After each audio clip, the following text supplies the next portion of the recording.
we're back. You ready to rock? Ready to go. I'm always ready to rock. Here we go. Oh! Get Fittler and Flicker! Get an ambulance. Get an ambulance. Boom. Right up his stomach. Straight off his melon. Oh, I can't believe he did that. With a long-range shot, the arms up. It's a point. He was one of the great days. Welcome to Freddy and the Eighth. Prelim finals this weekend. Can't wait to see all the action unfold right here on Nine's Wide World of Sports. We started with 17, we're down to 4. Brad Fittler, Andrew Johns. Welcome, boys. Hello, Matthew. Do you think there could be an upset this weekend? And if so, who? No, I don't think. And I can feel it everywhere in my body. There won't be an upset. Everywhere. I'm not going to go there. But I don't think either. I think something drastic has to happen. Mate, the week off, how huge an advantage. Yeah, massive. This time of year. They're so good with the sports science and stuff. They prep them to perfection. I'm really glad you said that, actually. We'll preview the games individually in a moment, but having a look at the teams that were named yesterday, they're pretty much full-strength teams for all 4 clubs, which is pretty amazing at this stage of the year.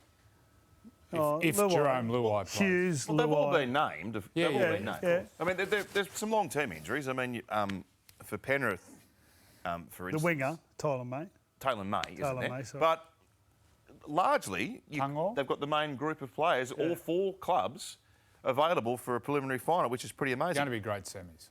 Yep, agree. Don't miss a moment of all the highlights too from the finals on our YouTube channel, NRL on 9. We'll have all sorts of good quality content, just like this. YouTube channel. Popping up across the weekend. What's a YouTube channel? What do you mean? What's a YouTube channel? It's on YouTube. Well, like it's your own private channel. Like we could open a Freddy channel and put all Freddy material up. Can you? And people can subscribe to Freddy's channel. What might be on Freddy's channel? Oh, gardening tips. gardening tips. Could you do that? I would, yeah. Yeah. I love gardening. I know you do. Yeah. I know you do. What are you up to at the moment in the garden? I'm making a golf green. Oh, that's been going on for quite a while. Yep. Are you doing that by yourself? Yes. Wow. That's amazing. Love it. Wow. I look forward to having a putt on it. It's a chip one you can hit onto. Oh, great. No, I need to work on my putting. Coming over, Joey? No. One of the great parts of winning a premiership is the grand final parade. Now, I don't know if you were involved in the grand final parade, Brad. You certainly were. Through Newcastle, through the streets of Newcastle. Well, we've gone back into the archives. Some absolute gold. Laurie Daly and Alan Langer did themselves proud. Many of the players had barely got home today before they were presented to the people of Canberra in a motorcade from Queanbeyan to the city centre. Laurie Daly was feeling the effects of last night, while in town everything else had also turned green. Thousands packed in to acknowledge the men who'd brought home the cup, which had been broken en route and was now being held together by a sweatshirt. But there was still only one thing on the players' minds. Let's have a party! We're just going to have a few quiet drinks through the week.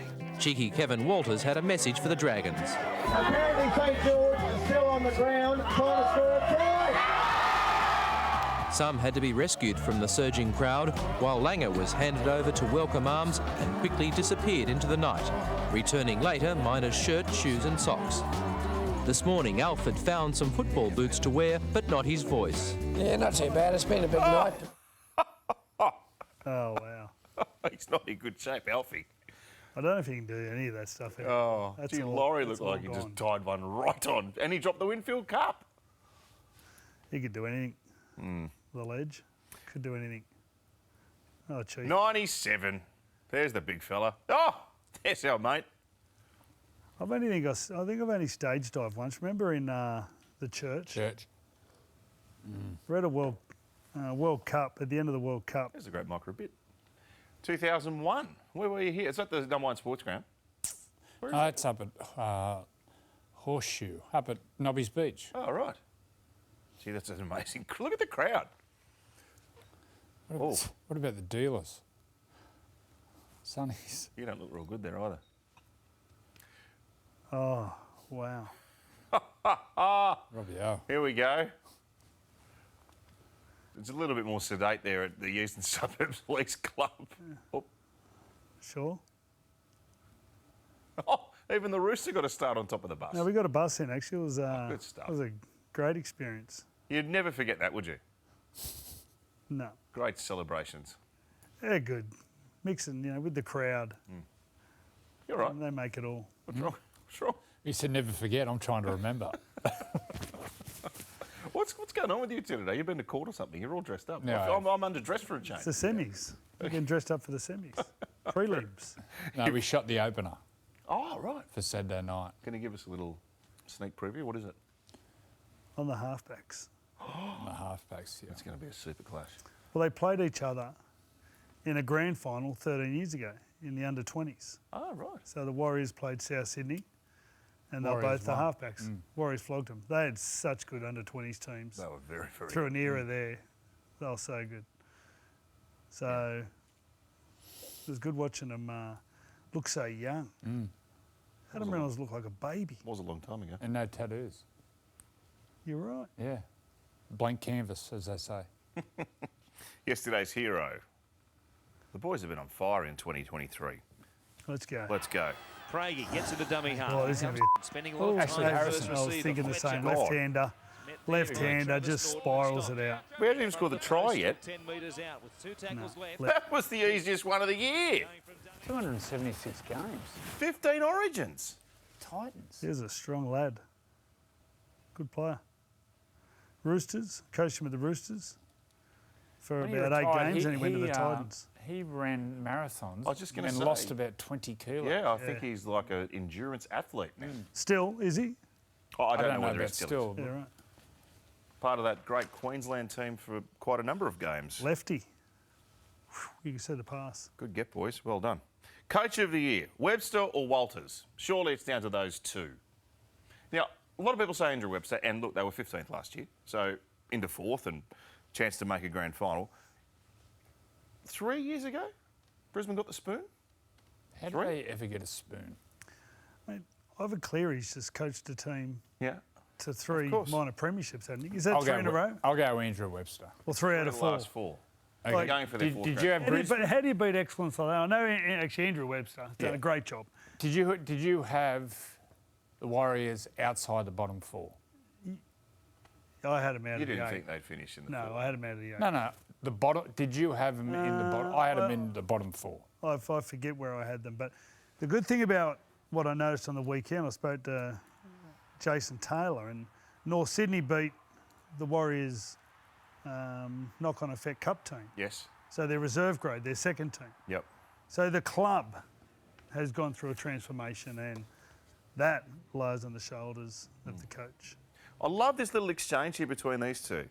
Have a look at the demeanour. It's so laid back, and actually at the end of that, he had a little laugh with Sean Johnson. Now, normally coaches are really intense and all right on top of their players, but you can just see there's a good relationship between them. They were comparing body shapes of halfbacks to bygone eras.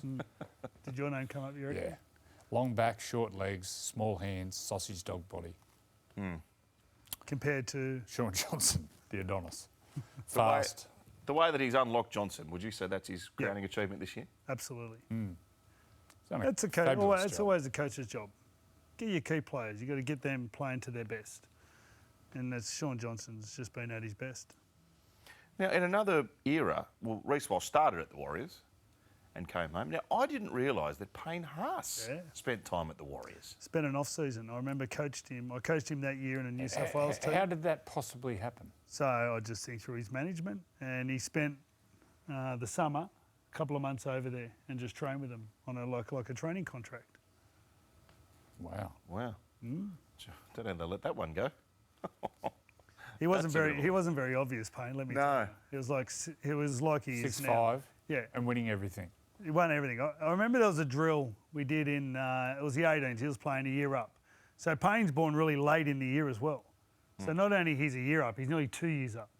And then we did a drill where you do a wrestle, you do a pancake, you run up, you do out of 20 back 3 times. So it's a hard drill, knocks you about. He won every one of them. So he won, like compared to the halfbacks and the fullbacks, and he won every one of them. I think I saw him in a New South Wales 19s Origin game at Suncorp. one night. The 16s and 18s. I can remember. 16s. It might have been an 18s. He was just like, it was I can't bizarre. remember watching him in the juniors. It was for New incredible. South Wales. Incredible. Right, Andrew, I'm giving you the task. You've got the clipboard for Andrew Webster this week. You've got to bring down the Broncos. How are you going to do it? Well, you've got to do something different. You've got to break them out of their rhythm.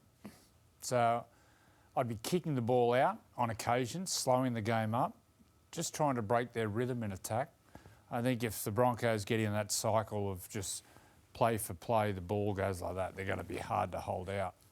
So I think slowing the game up, kicking the ball out. I'm encouraging my team to offload the ball. Now, there was a try when they got beat by Penrith, first week of the semi-finals, when Mitch Barnett went forward and went late offload. They moved the ball off the offload, and I think Yeah, I remember the try. Dallin threw the ball inside. That's the blueprint to beat Brisbane. Because they're so fast and so fast defensively, if you get an overlap, they can negate it with their speed. So you've got to do something different. Offloading the ball, getting out of dummy half, kick the ball out, slow the game up, speed it up, break their rhythm. I think you need to kick to compete. I think their back three have still got errors. I think Cobbo has. I think Reece Walsh has. And who's the other winger? Jesse Arthurs. Jesse Arthurs. I think you need to get errors out of Brisbane and try to get them under pressure. I think Sean Johnson, the way they play, and Tohu Harris, and not just Sean Johnson, but I think there's points in the Warriors. If they get down there, I think they can strip you for numbers somewhere. I think you need to try to extract errors out of them, and I'd do that with kicking to compete. I'd sacrifice metres to kick so your chasers are getting there as it's dropping. It's going to be some game. This will be the game of the weekend. Yeah, I think As so. Freddie, it'll be high scoring. I think the other game will be a low scoring game. Penrith v Storm. This one will be a cracker. It'd be interesting, like, I think Penrith and Brisbane are both capable if the others lose contact, the score could get away at the end. But I feel like all clubs are in a good position to fight, go hard for 50-odd minutes. We're seeing a real advantage with home grounds in the finals. Newcastle on the Sunday, Warriors against Newcastle last week, and now Brisbane at home, which will be obviously just Brisbane. an absolute ravenous. Has anyone packed lost a house. home game? Oh, I don't think so. So who did the Roosters play in the first Well, the game? Roosters Sharks, yes. Roosters Sharks. But there's 10,000 there, so Yeah. it's a bit different. Very intimidating. Neutral grounds. First week of the semis, you can have home games From for then the on in team, neutral. but then neutral. How a game hasn't been played at Allianz in all the semi-finals is a Or joke. Combank. Or Combank. What's the home ground worth for Brisbane here? Oh, I don't think much at all. I think it's a great venue. They'll love playing there.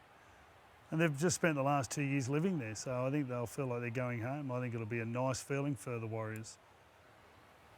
Okay. Especially with the referees. Last weekend, the referees stayed out of the game. The Knights game, Knights Warriors, there was 5 penalties blown.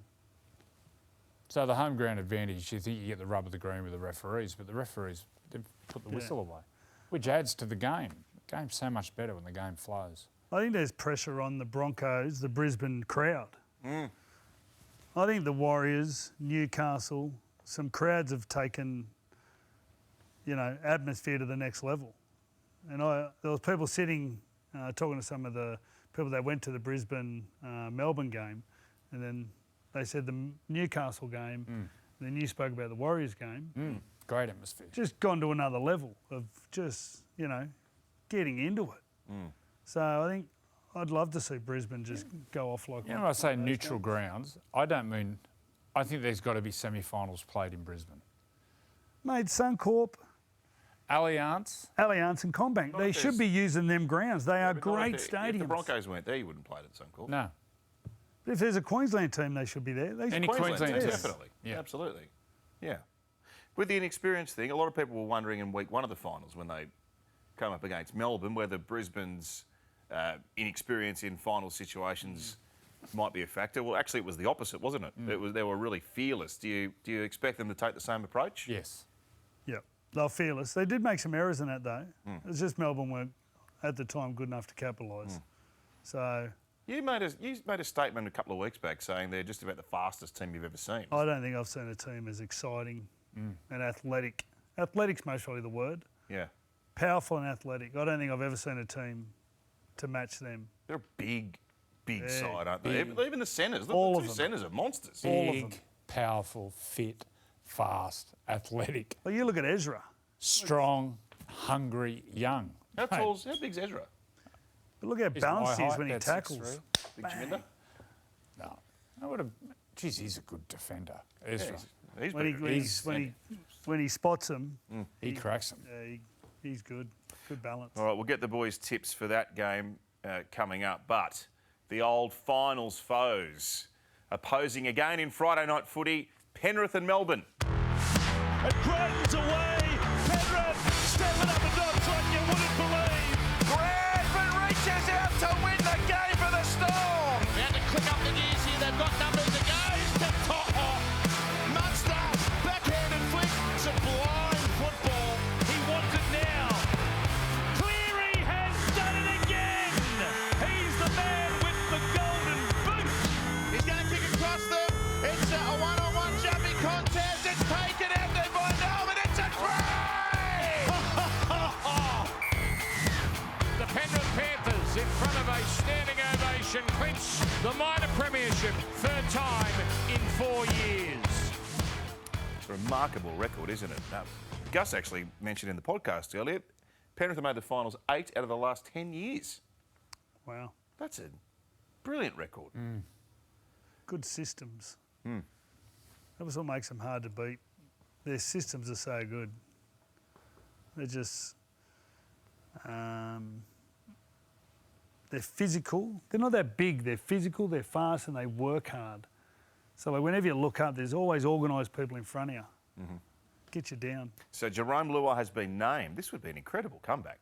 3 weeks after a dislocated shoulder, which looked bad. When we were calling the game that night, he came off the field and the shoulder was clearly dislocated. Now, here's vision from him training earlier in the week. Sunday, actually. Now, has he got one of those seatbelt things on? You go opposite arm, opposite leg or something like that? Remember Jeff Tuvey? He'd have one on each arm. What's that mean? So Jeff You have a Tuvey... seat- you have like a seatbelt that comes across, and if you're going to lift your right arm, your left leg has to come up. It comes across your body. So Jeff Tuvey used to wear 2 of them. So his arms in a game See the leg couldn't go go up? higher than that. Oh, why? Well, because you're strapped. You're strapped from there. What's the advantage in From doing there to Well, there. it We'll see. stops your arm going back. That's where you dislocate it. Okay. So if you're going to go up, you've got to get your opposite leg. It's good. It's a little You've got bit to play the downward right dog about that. It's just a jump to the left. Do they roll the dice on Luai? Bearing in mind, they've beaten them twice this year already. They beat them down at Marvel Stadium with Cogger playing halfback, and they belted them. Well, from an interchange point of view, if Jarome plays and comes off after 5 minutes, how much does that affect your interchange? Cogger's on the bench. Cogger's on the bench. Yep. And 26-6, round 23 at Penrith, they flogged them twice. It just means Mitch Kenny plays a full game, Plays 80. which he could. So that becomes a difference. You And roll then- the dice. If Jarome has to play, because you'd imagine he'd want to play in the grand final. So if he can get through this game and they win, he'll play in the grand final. Yeah, it's not going to get much better over a week. Only happened a couple of weeks ago, so it's not going to get much better. This injury sort of it'll take a couple of months for all the pain and everything to go away. So, like Joey said, you may as well play him. If you think about playing him in the grand final, you play him and see how he goes. What's interesting is that Isaac Tungall's been named to return from a pec injury, and they defend pretty much next to each other on the same side. Yeah, but the injury he had leading in, he got injured at training, which was an injury that wasn't the same as what he was out for. He was out for another. He was out That for was a calf or Yeah, a something hammy like or something. Yeah. Yeah. But does that create a target where Luai and Tungall both underdone on the same side? Of course, you just send Nelson. Nelson. Good luck. Would that be a consideration for Ivan Cleary? Do you think Luai will play? Ivan won't play him if he doesn't think he'll be able to defend. Yep. Okay. Just won't play him. The big thing is you can't reach. Someone runs at you and you tackle and you're tight, there's no pain in it. But the moment you reach and your arm gets pulled like that, you'll see his arm just drop by the side, and then after a while he'll be able to pick it up again. Righto, Coach Johns, after 2 floggings for Melbourne at the hands of Penrith this year, how do you master your troops and try to try to overturn those two results? Well, you got to do it defensively.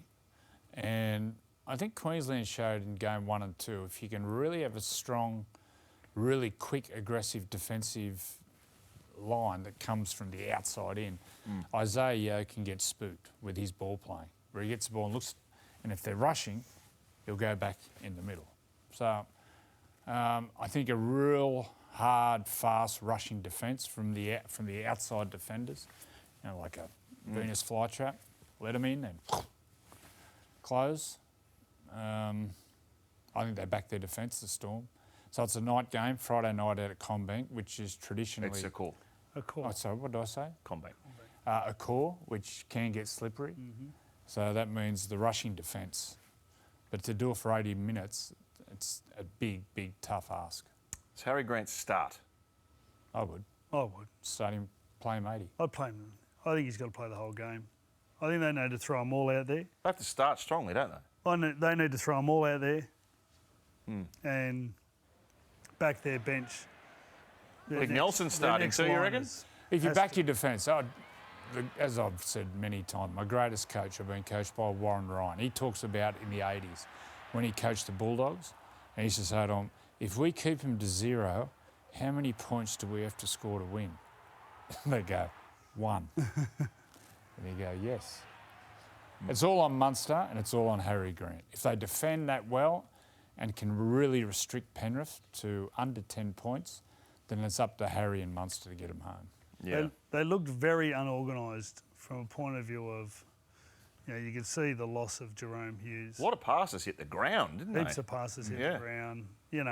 Relying on the ad-lib play that normally works really fluently, it just wasn't there. So, if they're chasing points, I think they're in trouble. The last two performances have And they chased 2 tries against the Roosters. I reckon they're missing a front rower. 2 tries. Yeah, for sure. Well, Missing a front rower. Look at all the players they lost. Kafusi, 2 Bromwiches.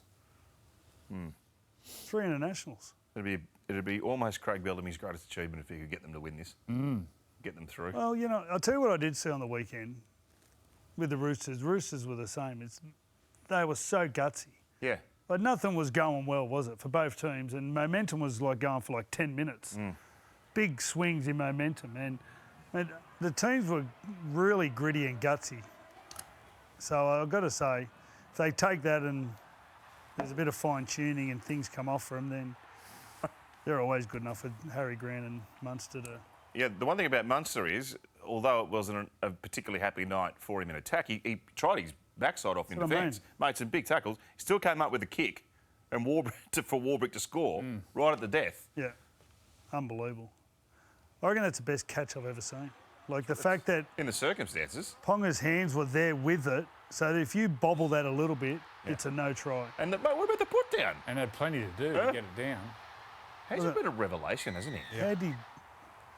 Well, you know what? Before that game, I went to Collingwood and I was watching them train. Oh, you did too? Yeah. What were they doing? Well, just how clean they take it and, when they kick to each other, exactly that circumstances. It's just so precise.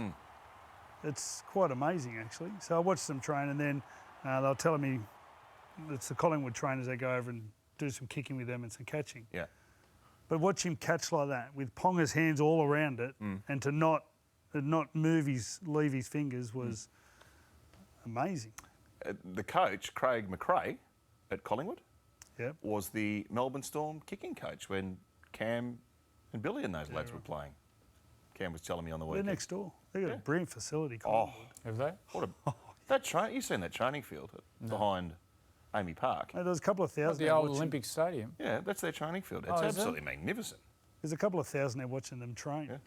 Hey, did you go inside the academy, the high performance? Is it like Mickey Mouse? Yeah, they've got a pool. So the netball used to use it, but they don't have a netball team anymore. So there's like a netball basketball court, about a 20-metre pool, then all the offices and change rooms and, everything. It's got everything. And then it leads straight out onto the, pretty much, it's not the MCG size, not quite as big, but full size. Government funded? Government funded? Eddie. Thanks, Eddie. Eddie pulled it out of his ashtray and just sent it. When I first signed with Channel 9, when I retired, so what's that, 2007, I come down to Sydney to meet with Eddie McGuire and with John Fordham. Careful. So I get down to Sydney, so obviously I go for a few bevies Careful. the night before. Eddie watches this show. So we're sitting there and we're negotiating the contract, and I'm seriously hung. And then Eddie goes, "Oh yeah, we're using the commentary," and straight-faced he goes, "I really could see you, reading the news and reading the sport." I went, "You're fucking kidding, are you?" You're the funniest bloke I've ever met in my life. He's sitting there deadpan. 4 days going, "Come on, mate, you can read the... I'm not reading the fucking news." You're introducing yourself. Oh, yes. Oh. Yeah. Patrons getting kicked out of the Clove Valley had... Oh, shit. Imagine if your picture come up. Dennis the Menace just walking in. Yeah, so thanks, Eddie. Yeah. Really like reading the sport news. Where's Pete? We need Did Pete you in really here. swear at Eddie McGuire? Did you really drop the F-bomb? Yeah, so... Fuck me! You're fucking kidding. Do we have to bleep that? No. We won't be bleeping. Kids aren't watching. Oh, have you dealt with Eddie much, like outside of that? We saw him the other night at the sales thing. What about other interactions? You've never been on one of those celebrity Who Wants to Be Millionaires, have you? No You'd be good at that. Yeah. No. Saw him at the Logies a couple of times and had a good chat. Because I don't have a drink. When I go to the Logies, I don't have a drink. Because people go, "Let's get loose." And I go, "You're loose and my loose." A bit different. You have much to do with Eddie? No. I don't even know if I've met him. You would have met met him. Eddie He ran McGuire the- for sure. He ran the organisation. I wasn't working here then. What was... Yeah, you would have. 2007, 2008. No, Were you I was coaching? coaching. Yeah, right. Well, he loves his show. Eddie, pretty keen to meet you. Eddie, we need a coffee, mate. Yeah. Want to read the sport, Eddie? Oh, too Me funny. and Pete. That would be fun. I'll start on NBN. Yeah. Start on NBN News. Oh, Start dear. on a YouTube channel. We've got a YouTube channel. Yeah. Start there. Eddie'd have his own, surely. Just be Collingwood highlights. Suncorp. No better place for finals footy. You'll see it all here on 9 this weekend. Herbie Farnworth splits them. He's got support. Reece Welsh will seal it for Brisbane. Wateni Celestia. Trademark in the corner. Here goes Katoni. And Katoni stays. He's going to seal it. To break Cronulla Hearts. Johnson has kicked it. Ezra Mann throws a dummy. No way. What a ball. Magic ball to Adam Mills. Sheridan dummy scores. They're off to Suncorp now. It's party time in New Zealand. Well, there's a lot to party about at the moment. Joey was over there at, it's not Mount Smart Stadium anymore, it's Go Media Stadium. Yeah. What was it like? It was great. Yeah? It was a carnival, festival atmosphere. I got to say, the New Zealand people are good people, and they are so happy that their team is firing. It was such a good energy in the stadium. Everyone happy and cheering. Not getting Except abused you. by people. You're a little bit You know, it sad. was voted the safest country in the world. Really? Yeah. Really? And, everywhere I went, so we got over there on the Friday sort of late afternoon. Everywhere you went Friday night, everywhere you went during the Saturday before the game, everyone, up the wires. Their support over there is huge. There's a groundswell of support for not only the Warriors, but also rugby league. It's really good to see. Wonder, it'd be interesting what happens with the World Cup in Union and the All Blacks. They got beat by England, by France in the first game. If they take their foot off a little bit, good opportunity. Like, they're just such good athletes. So many good So athletes. do you think we over there. need another team over there? I'd like to see another team in New Zealand. You know what, though? The time slot kills you. The time slot kills you. From a point do you need another team or do you need a Pacifica team? I feel like that's going to what I be mean, a a team, Pacifica team. and it just needs a presence like in either Wellington or Christchurch or one of the big cities over there. So, that should be one of their venues to play. Well, the way they played this year, they could get a lot more primetime representation from free-to-air TV going. I heard even in the South Island, the Warriors have got a good support. Where, look, they'll never take over from rugby union in New Zealand, never. No. But it's getting more popular, which is good. So All right. you've got to keep winning. That's the thing. And you've seen over there when it does go bad, it goes bad. They lose support and the funding's hard. So In fact, we had a look before we come on air. In terms of acquisitions, Roger Tuivasa-Sheck's back next year. know. How That's good's that? massive. I mean, he's a dual code star now, so you know even people that have known him more from rugby union will be interested to see what he does in rugby league again. Be interesting. And Chanel Harris-Tavita, he'll be back. Yes. Good player, gutsy player. Be interesting where Roger plays. So he won't play fullback. Chance, as said's locked in Yeah, right. to play fullback. He might be, what foot's Roger? Right foot? Both. No, he's got mainly one. Yeah, right foot. Right. So it'll be right centre. Gee, it'd be hard not to play But fullback, wouldn't you've got Rocco Berry at right centre, and you've got the other bloke on the other side, Pompey. Jeez, he's a good Well, you know what? I wouldn't mind a bit of pressure on their outside backs because they're all big athletes. Montoya, Pompey, Rocco, and Dallin. They're great athletes.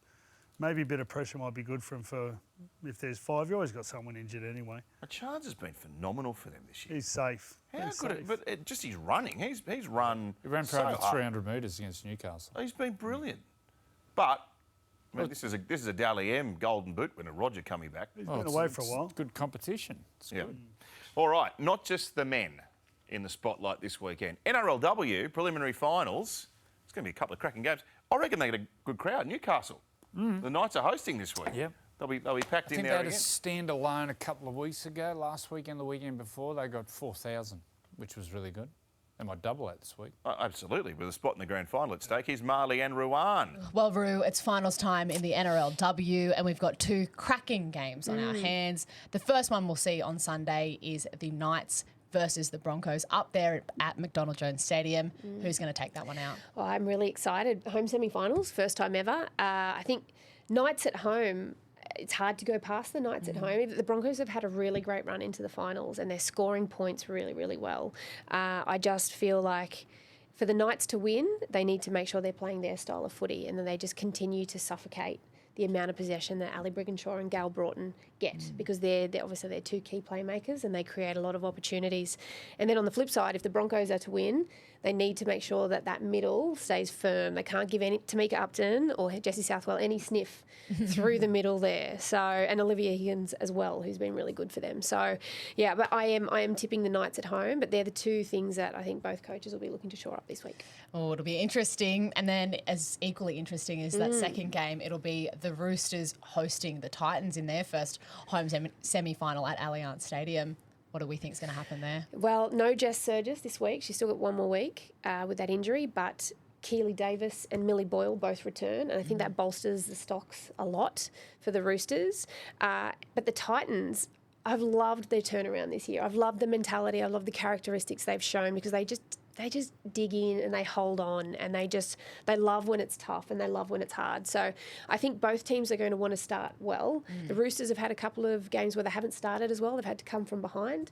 The Titans have had a couple of games where they've started well and they've sort of got run down a little bit. So they'll be looking to string together significant phases of play for longer periods of time and look to try and bring in those little injections of speed when fatigue sets in. So, I'm tipping the Roosters at home. But the Titans, they are the 1-point wonders. So if it gets that close, Lauren Brown, she might be up for another one. All right, well, Roo's tipping potentially a Knights-Roosters grand final, but it'll all kick off this coming Sunday and we can't wait to watch it. Back to you guys. Thank you, Marley. Yes, you'll watch it all here on 9. It's going to be another cracking weekend of Games. NRLW. Great games. Good game. So if it's Knights-Roosters, it'll be Millie Boyle against their old club. Millie's shoulder's crook. Oh. She's only 50-50. She's playing though. Yeah, she's going to playing play, this week, but though. she said she's 50-50. Yeah. All right, boys. But if she's Lay it on playing, me. she's 100. Keep going. Who's going to win? No, she told me she's 50-60 about playing. Oh, dum-dum. D-U-M. It's a joke. Well, the favourites, both favourites win. Yes. I can't see Penrith getting beaten and I can't see the Broncos getting beaten. Can't see it. Which is going to be the closer of the 2? I think the Penrith Storm. I think that'll be a really defensive, tough game. And the other one, Brisbane Warriors, will be fast, open. It'll be a cracker. Yep. Looking forward to going up What's there. the weather? Have you seen the weather? Fine. Oh, don't ask. Fine. Not too hot, actually, in Brisbane that day. Is that right? Early mid-20s. I'm flying up for the game. Great. What are you doing there? Take your umbrella. What are you Take your doing? umbrella. Please be nice, people. It's not Origin time. You don't need to call me all sorts of names. What are your duties up there? I'm just doing the pre-game and half time. Analysis. Full time. Analysis. He's our number one analysis man, you see. And just to add it, the next morning I'm flying home super early, so there'll be no... Is that because you're diligent? There'll be no scallywag, because I've got to do the footy show, so there'll be no scallywag behaviour in the valley. I'll be calling all the Prime Minister's games. Now, Keep the seat warm for you. viewers in the valley, if you see this man after the game, get hold of him and don't let him get to bed till about 3 a.m. Well, the footy show would be entertaining on Sunday if I could come in like topped up to the eyeballs. Yeah, that'd be fantastic. That money stashed in your jeans where you're just dancing on stage. Just like your meeting with Eddie McGuire those years ago. Words of wisdom from the Eighth Immortal before we leave you. Now, I heard a good one. I hope I get this right. I think it was a quote from Oscar Wilde. And he said, if 3 people know a secret, the only way to keep it a secret if 2 are dead.